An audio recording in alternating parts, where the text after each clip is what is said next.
तड़प है, कसक है, खलिश है और सजा है। तड़प है, कसक है, खलिश है और सजा है। कौन कमबख्त कहता है कि इश्क वे मजा है। जी हाँ दोस्तों, इश्क बहुत ही जरूरी चीज है, खासकर तब विद्यार्थियों के लिए जब ये पढ़ाई से हो। तो आइए आज आपकी पढ़ाई को आसान बनाने के लिए, बहुत मजेदार बनाने के लिए, आज हम लोग आपकी डिमांड पर क्लास 12 के केमिस्ट्री सब्जेक्ट के कुछ बहुत ही सिलेक्टेड क्वेश्चन को लाए हैं, जो एग्जामिनेशन पॉइंट ऑफ व्यू से बहुत ज्यादा महत्वपूर्ण है, एकदम गारंटेड क्वेश्चन है। तो आप वीडियो के अंत तक बने रहिए और लाइक और शेयर जरूर कीजिए। तो आइए पहले शानदार क्वेश्चन की शुरुआत करते हैं। हमारा पहला प्रश्न है, फेनॉल तथा पोटेशियम परमैंगनेट का 1 से 2% सांद्र घोल का उपयोग किस रूप में किया जाता है। ये बहुत ही ज्यादा चुनिंदा क्वेश्चन है, कई बार पूछे गए हैं। तो फेनॉल और पोटेशियम परमैंगनेट के 1 से 2% जो सांद्र घोल होते हैं, उनका उपयोग हम लोग जो है वह एंटीसेप्टिक के रूप में करते हैं। किस रूप में करते हैं बाबू? एंटीसेप्टिक के रूप में। यानी राइट आंसर यहाँ पे क्या हो जाएगा? ऑप्शन नंबर बी हो जाएगा। ये बहुत ही ज्यादा इंपॉर्टेंट क्वेश्चन है, आप इसे निश्चित रूप से याद रखेंगे। अगले प्रश्न की तरफ चलते हैं। हमारा अगला क्वेश्चन क्या है? पैरासीटामोल है। तो पैरासीटामोल जो है वह दर्द निवारक दवा है, पीड़ाहारी दवा है। क्या है बाबू? दर्द निवारक दवा है, पीड़ाहारी दवा है, जो दर्द को क्या करता है? कम करता है। क्लियर है? तो इस तरह से ये भी बहुत ज्यादा इंपॉर्टेंट सवाल है, आप निश्चित रूप से इसे याद रखिएगा। एक दवा है एंटीहिस्टामिन। एंटीहिस्टामिन दवा, ये एंटीहिस्टामिन दवा एलर्जी के लिए होता है। किसके लिए होता है? एलर्जी के लिए। इसे भी आप लोग याद रखेंगे, ये एलर्जी की दवा है। और एक दवा जो है एंटासिड होता है। एंटासिड, इसको प्रत्यम्ल भी कहते हैं। इसका प्रयोग जो है वह पेट की अम्लीयता को दूर करने के लिए करते हैं।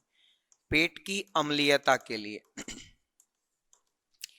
चलते हैं अगले प्रश्न की तरफ।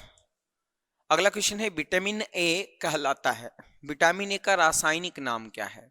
तो विटामिन ए का रासायनिक नाम क्या है? रेटिनॉल। विटामिन ए का रासायनिक नाम क्या है बाबू? रेटिनॉल। कैल्सीफेरॉल जो है वह विटामिन डी का नाम है ना। कैल्सीफेरॉल किसका नाम है? विटामिन डी का। इस तरह से हम लोग इसको क्या रखेंगे? याद रखेंगे। आगे चलते हैं अगले प्रश्न की तरफ। निम्नांकित शुगर में सबसे मीठा कौन है? देखिए यहाँ पे ग्लूकोज, लैक्टोज, सुक्रोज और फ्रैक्टोज में सबसे ज्यादा मीठा कौन है? तो सबसे ज्यादा मीठा फ्रक्टोज है। और फ्रक्टोज का जो मानक मीठापन होता है वो 1.7 और सुक्रोज का 1 होता है। सबसे कम जो है, अगर इसमें से अगर देखें तो सबसे कम मीठा कौन हो जाएगा? तो लैक्टोज हो जाएगा। और सबसे ज्यादा मीठा कौन हो जाएगा? फ्रक्टोज हो जाएगा। चलते हैं अगले प्रश्न की तरफ, ध्यान से देखेंगे। अगला क्वेश्चन क्या कहता है? प्राकृतिक रबड़ बहुलक है। तो प्राकृतिक रबड़ किसका बहुलक है? तो प्राकृतिक रबड़ आइसोप्रीन का बहुलक है। किसका बहुलक है बाबू? प्राकृतिक रबड़ जो है वह आइसोप्रीन का बहुलक है। कई बार ये भी पूछ दिया जाता है कि आइसोप्रीन जो है उसका आयुपेक नाम क्या है? तो आइसोप्रीन का आयुपेक नाम होता है 2 मेथिल ब्यूट 1,3 डाइन। क्या होता है बाबू? 2 मेथिल ब्यूट 1,3 डाइन। इस तरह से इसको याद रखिएगा, ये भी बहुत बार पूछा गया है। और संश्लेषित रबड़ का अगर पूछ दे तो संश्लेषित रबड़ जो है, संश्लेषित रबड़ ये जो है नियोप्रीन का बहुलक है। किसका बहुलक है बाबू? नियोप्रीन का। तो ये भी याद रखिएगा, कई बार ये सब सवाल पूछे गए हैं। अगले प्रश्न की तरफ चलते हैं। पॉलीथीन एक बहुलक है। तो पॉलीथीन जो है वह एथीन के बहुलीकरण से बनता है। तो एथीन के बहुलीकरण से क्या बनता है? पॉलीथीन। इसका जो साधारण नाम होता है वो होता है एथिलीन। क्या होता है बाबू? एथिलीन। एथीन के बहुलीकरण से क्या बनता है? पॉलीथीन बनता है। ये भी बहुत ज्यादा इंपॉर्टेंट क्वेश्चन है। यहाँ पे देखिए, मेथिल साइनाइड के अवकरण से प्राप्त होता है। इसके अगर नाम की बात कर लें तो साधारण नाम आपका होता है मेथिल साइनाइड, कई बार पूछा गया है मेथिल साइनाइड। और अगर बात कर लें आयुपेक नाम की तो आयुपेक नाम इसका होता है एथेन नाइट्राइल। ये भी बहुत बार पूछा गया, इसलिए इसको याद रखना जरूरी है। और इनके जब हम लोग अवकरण करा देते हैं, ध्यान से देखिएगा, अगर अवकरण हम लोग करा देते हैं बेसिकली लिथियम एल्युमिनियम हाइड्रेट की उपस्थिति में या अन्य कोई जो है वह रिड्यूसिंग एजेंट की मौजूदगी में, तो ये आपका बना देता है क्या, CH3 CH2 NH2, that means ये एथिल एमीन बना देता है। तो यहाँ पे राइट आंसर क्या हो जाएगा, ऑप्शन नंबर सी। अब यहां से देखिएगा 1 डिग्री एमीन को जो है 1 डिग्री एमीन को हॉफमैन ब्रोमाइड विधि द्वारा बनाते हैं, हॉफमैन ब्रोमाइड विधि द्वारा। ये भी बहुत बार पूछा गया है, इसलिए इसको आप निश्चित रूप से याद रखिएगा। क्वेश्चन ये भी पूछा जा सकता है कि मेथिलेमिन को किस विधि द्वारा प्राप्त करते हैं, तो हॉफमैन ब्रोमाइड विधि द्वारा। एथिलेमिन को भी किस विधि द्वारा प्राप्त करते हैं, तो हॉफमैन ब्रोमाइड विधि द्वारा। ये बहुत ज्यादा इंपॉर्टेंट है। आगे चलते हैं अगले प्रश्न की तरफ। सारा क्वेश्चन बहुत ज्यादा इंपॉर्टेंट है, बहुत ज्यादा सिलेक्टेड है, इसलिए आप एकदम वीडियो से चिपक करके रहिए, कहीं मत जाइए, क्योंकि सारा का सारा क्वेश्चन प्रीवियस से बहुत ज्यादा इंपॉर्टेंट है। चलते हैं आगे। ज्विटर आयन बनाने में कौन समर्थ है, तो ज्विटर आयन जो है वह बेसिकली अल्फा एमिनो अम्ल बनाता है, अल्फा एमिनो अम्ल। और ये अल्फा एमिनो अम्ल, इसका जब हम लोग बहुलीकरण करा देते हैं, बहुलीकरण करा देते हैं तो प्रोटीन बनता है। क्या बनता है बाबू, प्रोटीन बनता है। और प्रोटीन जो है वह नाइट्रोजन युक्त कार्बनिक यौगिक है। प्रोटीन क्या है बाबू, नाइट्रोजन युक्त कार्बनिक यौगिक है, यह हमारे भोजन का एक मुख्य घटक है। तो यहाँ पे जो आपका अल्फा एमिनो अम्ल है वो क्या है, देखिए ऑप्शन नंबर डी, ये आपका अल्फा एमिनो अम्ल है। और यहाँ पर देखिए ये जो है वह ज्विटर आयन का क्या कर देता है, निर्माण कर देता है। ये भी बहुत ज्यादा इंपॉर्टेंट क्वेश्चन है, कई बार पूछा गया है। ज्विटर आयन का मतलब क्या होता है बाबू, कि जिसमें अम्ल और क्षार दोनों का गुण हो, जो अम्ल से भी अभिक्रिया करे और क्षार से भी। अगले प्रश्न की तरफ चलते हैं। बेंजीन का सरल सूत्र है, तो सरल सूत्र का मतलब होता है मूलानुपाती सूत्र। सरल सूत्र का मतलब क्या होता है, मूलानुपाती सूत्र। तो बेंजीन का अगर मूलानुपाती सूत्र देखें तो CH हो जाएगा। अगर यहाँ पे अनुसूत्र पूछता तो ये आपका हो जाता क्या, अनुसूत्र। तो अनुसूत्र इसका C6H6 होता, और सरल सूत्र या मूलानुपाती सूत्र क्या होगा, CH होगा। अगले प्रश्न की तरफ चलते हैं। आयुपेक प्रणाली में एसीटोन का नाम है, बात हम लोग एसीटोन की कर लेते हैं। ये एसीटोन नाम से बहुत ज्यादा क्या है, फेमस है, ये आपका एसीटोन है। अब देखिए यहाँ पे इसका आयुपेक नाम पूछता है, तो देखिए 1 2 3 कार्बन है, 3 कार्बन का संगत अल्केन प्रोपेन, और आयुपेक नोमेनक्लेचर में अनुलग्नक ऑन जोड़ते हैं, तो प्रोपेन जोड़ ऑन क्या हो जाएगा, प्रोपेनॉन। यानी राइट आंसर क्या हो जाएगा, ऑप्शन नंबर सी हो जाएगा। अगले प्रश्न की तरफ चलते हैं। कार्बोनिल समूह में कार्बन का प्रसंकरण पूछ रहा है, ये आपका कार्बोनिल समूह है, और ये कार्बोनिल समूह में कार्बन का प्रसंकरण क्या होता है, sp2। अब देखिए ये जो होते हैं ना, ये ध्रुवीय प्रकृति के होते हैं। किस प्रकृति के होते हैं बाबू, ध्रुवीय प्रकृति के, यानी थोड़ा सा ये माइनस, थोड़ा सा ये क्या लेता है, प्लस। ये भी आपके ध्रुवीय प्रकृति के होते हैं, यानी sp2 hybridised, option number B. ये भी क्वेश्चन बहुत बार पूछा गया है, इसलिए आप निश्चित रूप से इसे याद रखेंगे। अगले प्रश्न की तरफ चलते हैं। कैनिजारो प्रतिक्रिया नहीं दिखलाता है, तो देखिए कैनिजारो प्रक्रिया कौन देता है, फॉर्मल्डिहाइड। फॉर्मल्डिहाइड कैनिजारो प्रतिक्रिया देता है, यानी अल्फा हाइड्रोजन विहीन एल्डिहाइड या एल्डिहाइड, जिसमें अल्फा हाइड्रोजन विहीन एल्डिहाइड है, वही आपका कैनिजारो अभिक्रिया देगा। तो फॉर्मल्डिहाइड तो कैनिजारो अभिक्रिया देगा, बेंजल्डिहाइड भी देगा, है ना, परफ्यूरल भी दे सकता है, देगा। और यहां पर एसिटल्डिहाइड, चूंकि इसमें जो है वह अल्फा हाइड्रोजन है, इसलिए ये आपका कैनिजारो अभिक्रिया नहीं दिखाएगा। राइट आंसर क्या होगा, ऑप्शन नंबर बी हो जाएगा। अगले प्रश्न की तरफ चलते हैं। निम्नलिखित किस प्रतिक्रिया में नए कार्बन कार्बन बंधन का निर्माण नहीं होता है, वुड्स अभिक्रिया में होता है, एल्डोल संघनन में भी होता है, फ्रीडल क्राफ्ट अभिक्रिया में भी होता है, लेकिन कैनिजारो अभिक्रिया में नहीं होता। कैनिजारो अभिक्रिया में जब हम लोग फॉर्मल्डिहाइड के 2 मोल को, ध्यान से देखिएगा, फॉर्मल्डिहाइड के 2 मोल का हम लोग जो है वह करवाते हैं, तो एक का ऑक्सीकरण और एक का अवकरण होता है NaOH की मौजूदगी में। तो यहाँ पर देखिए क्या होता है, यहाँ पे जो है वह कार्बन कार्बन बॉन्ड नहीं बनता है। ये भी बहुत ज्यादा इंपॉर्टेंट क्वेश्चन है, तो ध्यान से देखिएगा। यहाँ पे राइट आंसर क्या हो जाएगा, ऑप्शन नंबर सी हो जाएगा। VVI क्वेश्चन है, मैं डिटेल में डिस्कस नहीं कर रहा हूं, ताकि आपका कम वक्त में ज्यादा से ज्यादा क्वेश्चन रिविजन हो जाए। आगे देखिएगा क्या है, सिरका में कौन सा अम्ल पाया जाता है।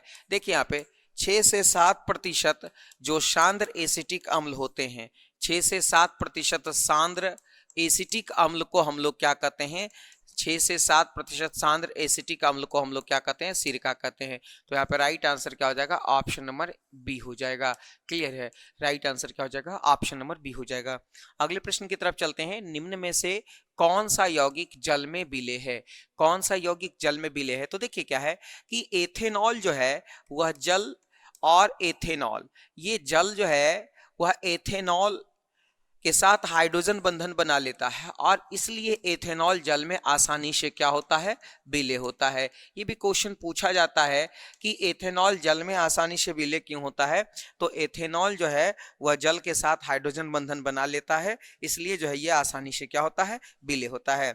चलते हैं अगले प्रश्न की तरफ। बहुत ज्यादा इंपॉर्टेंट क्वेश्चन है, फिनॉल का सूत्र है। फिनॉल की प्रकृति क्या होती है, अम्लीय। ये भी याद रखना है, ये बहुत बार पूछा गया है। ये आपका देखिए फिनॉल है और फिनॉल की प्रकृति अम्लीय होती है। फिनॉल को जब हम लोग जस्ता चूर्ण के साथ गर्म कर देंगे तो ये बना देता है क्या, जिंक। ये भी बहुत ज्यादा इंपॉर्टेंट क्वेश्चन है। तो यहाँ पे राइट आंसर हो जाएगा C6H5OH, यानी राइट आंसर ऑप्शन नंबर क्या हो जाएगा, ए हो जाएगा। आगे चलते हैं अगले प्रश्न की तरफ। एल्कोहल बनाने में एल्केन के एक हाइड्रोजन को किस ग्रुप द्वारा प्रतिस्थापित किया जाता है? जैसे देखिए आपके C2H6 हैं और C2H6 को अगर हम लोग NaOH एक्वस जलीय से करवा देते हैं अभिक्रिया, तो उस परिस्थिति में जो है वह क्या होगा, C2H5OH बन जाएगा आपका। अब देखिए यहाँ पे क्या है, तो उस परिस्थिति में उसको हम लोग हाइड्रोक्सिल समूह से करवाएंगे। हाइड्रोक्सिल समूह ही ना हाइड्रोजन को विस्थापित करेगा बाबू। तो यहाँ पे राइट आंसर क्या हो जाएगा, ऑप्शन नंबर 1, यानी हाइड्रोक्सिल समूह। ये हाइड्रोक्सिल समूह उसको क्या करेगा, विस्थापित करेगा। चलते हैं अगले प्रश्न की तरफ। देखिए बहुत ज्यादा इंपॉर्टेंट है। अब देखिए एल्केनल का सामान्य सूत्र है। तो एल्केनल मतलब क्या होता है, एल्डिहाइड। किस समूह को कहा जाता है, एल्डिहाइड। एल्डिहाइड जो है इसका एक एग्जांपल ले लेते हैं, मान करके चलिए इथेनॉल ले लेते हैं। चलो इथेनॉल ले लिए। इथेनॉल का सूत्र क्या होता है, तो इथेनॉल का सूत्र होता है CH3CHO। अब इसमें देखो कैलकुलेट करके, 2 कार्बन है, 4 हाइड्रोजन है, 1 ऑक्सीजन है। इसका सामान्य सूत्र क्या हो जाएगा, CnH2nO। अब देखो मैच करो कौन सा ऑप्शन मिल रहा है, ऑप्शन नंबर बी मिल रहा है। बिल्कुल बिल्कुल सही जवाब है ऑप्शन नंबर बी। और सामान्य सूत्र से तो एक क्वेश्चन पक्के रहने हैं, तो आप निश्चित रूप से सामान्य सूत्र वाले सारे क्वेश्चन को याद कर लेंगे। ग्रिग्नार्ड प्रतिकारक बनाने के लिए ईथर में मैग्नीशियम डालकर किसके साथ गर्म किया जाता है? तो देखिए ग्रिग्नार्ड प्रतिकारक बनाने के लिए एल्किल हैलाइड को मैग्नीशियम के साथ शुष्क ईथर की उपस्थिति में जब हम लोग अभिक्रिया कराते हैं या गर्म करते हैं तो ये RMgX बनता है। ये RMgX ही क्या है बाबू, आपका ग्रिग्नार्ड अभिकर्मक। तो ये आपका ग्रिग्नार्ड अभिकर्मक है। अब देखिए जरा सा, यहाँ पे एल्किल हैलाइड का हमने जो है वह चयन किया था, तो यहाँ पे एल्किल हैलाइड कौन है, एथिल क्लोराइड, यानी ऑप्शन नंबर सी हमारा बिल्कुल क्या है, सही जवाब है। अगले प्रश्न की तरफ चलते हैं। CHI3 में एंटीसेप्टिक क्रिया का कारण है। CHI3 को हम लोग बोलते हैं आयोडोफॉर्म। क्या बोलते हैं बाबू, आयोडोफॉर्म। और आयोडोफॉर्म का आयुपेक नाम होता है ट्राई आयोडोमेथेन। क्या होता है, ट्राई आयोडोमेथेन। अब इसके जो एंटीसेप्टिक गुण है उसका कारण क्या है, तो उसका कारण है आयोडीन का मुक्त होकर निकलना, है ना। आयोडोफॉर्म के एंटीसेप्टिक गुण का कारण है आयोडीन को मुक्त होकर निकलना। जैसे जैसे आयोडीन मुक्त होकर निकलेगा वही इसको एंटीसेप्टिक गुण प्रदान करता है। आगे देखिएगा, हीरे में कार्बन का संकरण क्या है, तो हीरे में कार्बन का प्रसंकरण होता है sp3, है ना। बात ग्रेफाइट की कर लेते हैं, तो ग्रेफाइट में प्रसंकरण क्या होता है, sp2। फुलेरीन में प्रसंकरण क्या होता है, तो फुलेरीन में भी प्रसंकरण sp2 होता है। प्रसंकरण से भी एक सवाल आपको निश्चित रूप से पूछे जाएंगे, तो आप इसे याद कर लेंगे। निम्नलिखित अपरूपों में कार्बन का सर्वाधिक प्रतिशत अधिकतम किसमें है? सबसे ज्यादा कार्बन वाला जो है वह कौन सा अपरूप है, तो ये ग्रेफाइट है जिसमें कार्बन का जो है वह अधिकतम प्रतिशत रहता है। ऑप्शन नंबर सी बिल्कुल सही जवाब है। आगे चलते हैं। देखिए यहाँ पे क्वेश्चन नंबर 23 कहता है कि एक समन्वय संकुल दिया हुआ, इस संकुल में क्रोमियम की ऑक्सीकरण अवस्था पूछ रहा है। तो आप क्रोमियम की ऑक्सीकरण अवस्था x मान लो, जल का 0 × 4 प्लस क्लोरीन का -1 × 2 बराबर क्या हो जाएगा, +1। अगर यहाँ पे कैलकुलेट करोगे तो ये माइनस उधर जाकर के क्या हो जाएगा, प्लस हो जाएगा। तो यहाँ से आ जाएगा क्या, +3। यानी इस संकुल में जो है वह क्रोमियम की ऑक्सीकरण अवस्था क्या हो जाएगी, +3 हो जाएगी। देखना बाबू, एक क्वेश्चन ऑक्सीकरण अवस्था से भी पूछा जाएगा और मैंने इस स्लाइड में सारे वो क्वेश्चन लाए हैं विभिन्न पैटर्न के जो पूछे जाते हैं, तो आप निश्चित रूप से इसे याद रखेंगे, निश्चित रूप से इसे दिमाग में रखेंगे। चलते हम लोग अगले प्रश्न की तरफ। प्रश्न है कोबाल्ट की प्रभावी परमाणु संख्या संकुल में क्या होगी। तो प्रभावी परमाणु संख्या निकालने के लिए सबसे पहले कोबाल्ट का आपको परमाणु संख्या पता होना चाहिए। कोबाल्ट का परमाणु संख्या 27 है। अब यहाँ पर ईएन द्विदंतुर लिगेंड है, तो एक ईएन जो है वह 4 इलेक्ट्रॉन देगा, तो 2 ईएन कितना इलेक्ट्रॉन देगा, 8 इलेक्ट्रॉन। प्लस देखिए क्लोरीन, एक क्लोरीन जो है वह 2 इलेक्ट्रॉन देगा, क्लोरीन कितना इलेक्ट्रॉन देगा, 4।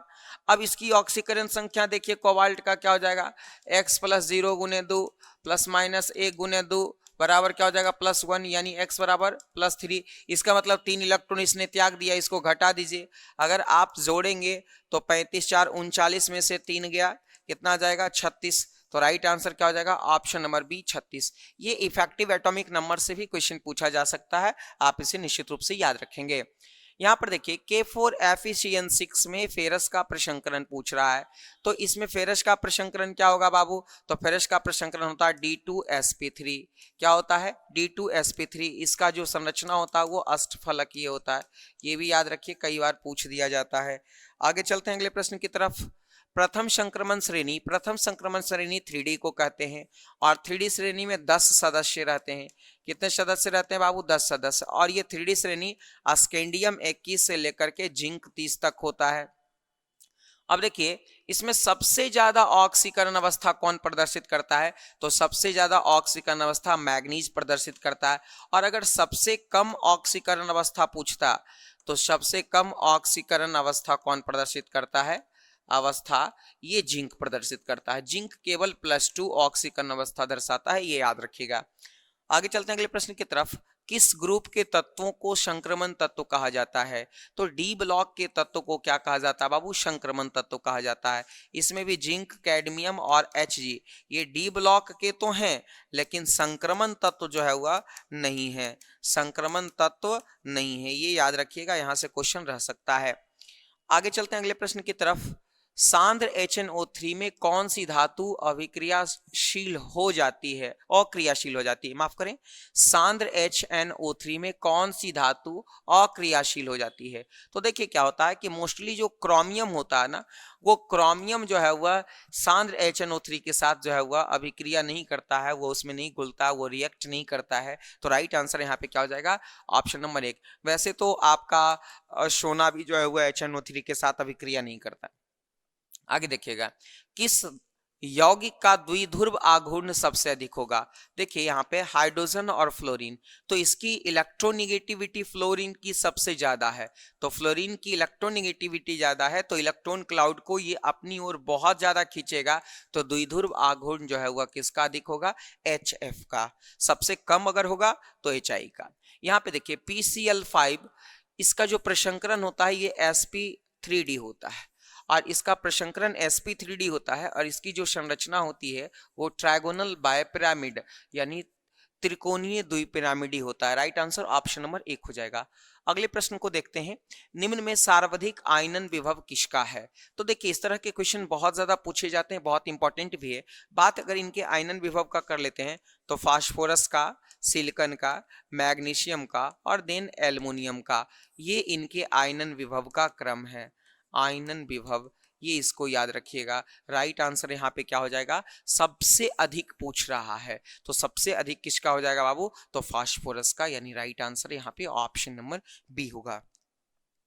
अगले प्रश्न की तरफ चलते हैं। सिलिका और हाइड्रोजन फ्लोराइड ये अभिक्रिया करके बनाते हैं। देखिए इस क्वेश्चन में थोड़ी सी दुविधा है, इस दुविधा को दूर कर लेते हैं।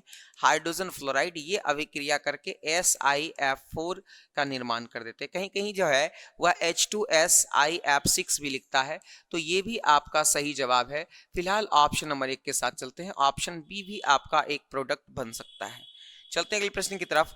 नाइट्रोजन और ऑक्सीजन है, तो नाइट्रोजन और ऑक्सीजन, ये नाइट्रोजन वर्ग 15 के तत्व हैं और ये वर्ग 16 के तत्व हैं।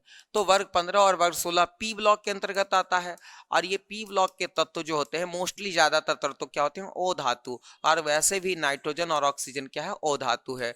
देखिए यहाँ पे नाइट्रोजन भी द्विपरमाणुक है और ऑक्सीजन भी क्या है, द्विपरमाणुक। नाइट्रोजन का अगर बंधन कोटि पूछ दे 3 और ऑक्सीजन का बंधन कोटि पूछ दे तो 2। आगे देखिएगा, नाइट्रिक अम्ल का सूत्र होता है, तो नाइट्रिक अम्ल का सूत्र होता है HNO3। क्या होता है, HNO3। इसे एक्वा फोर्टिस भी कहते हैं। क्या कहते हैं बाबू, इसे एक्वा फोर्टिस भी कहते हैं। अम्लराज का सूत्र पूछा जाता है HCl और HNO3। ये HCl और HNO3 होता है, ये 3:1 में मिलाया जाता है तो क्या बनता है, अम्लराज, जिसको हम लोग जो है हुआ एक्वारेजिया बोलते हैं। क्या बोलते हैं बाबू, एक्वारेजिया। ये बहुत ज्यादा बार पूछा गया, इसको आप याद रखेंगे। आगे चलते हैं अगले प्रश्न की तरफ। आवर्त सारणी में ग्रुप 16 में ऑक्सीजन के अलावा पाए जाने वाला तत्व है, तो वर्ग 16 की बात कर लें जिसको हम लोग बोलते हैं चैल्कोजन। क्या बोलते हैं बाबू, चैल्कोजन। और इसमें ऑक्सीजन, सल्फर, सेलेनियम, टेलुरियम और पोलोनियम। यहाँ पे देखिए क्या है, ऑक्सीजन के अलावा और कौन है, सल्फर है, यानी राइट आंसर ऑप्शन नंबर 1। बात कर लेते हैं सोडियम वर्ग 1 का तत्व, लोहा 3D श्रेणी का तत्व है, ठीक है ना, और नाइट्रोजन जो है हुआ क्या है, वर्ग 15 का तत्व है। तो दोस्तों उम्मीद करते हैं कि आपको ये वीडियो काफ़ी अच्छा लगा होगा, बहुत मजा आया होगा, बहुत मीनिंगफुल होगा आपके लिए, बहुत बेनिफिशियल होगा। तो जल्दी से आप शेयर कर दीजिए, लाइक कर दीजिए, और चैनल पे नए हैं तो सब्सक्राइब करके बेल आइकन को दबा दीजिए ताकि इसी तरह का लेटेस्ट वीडियो आपको मिलते रहे। बहुत बहुत धन्यवाद।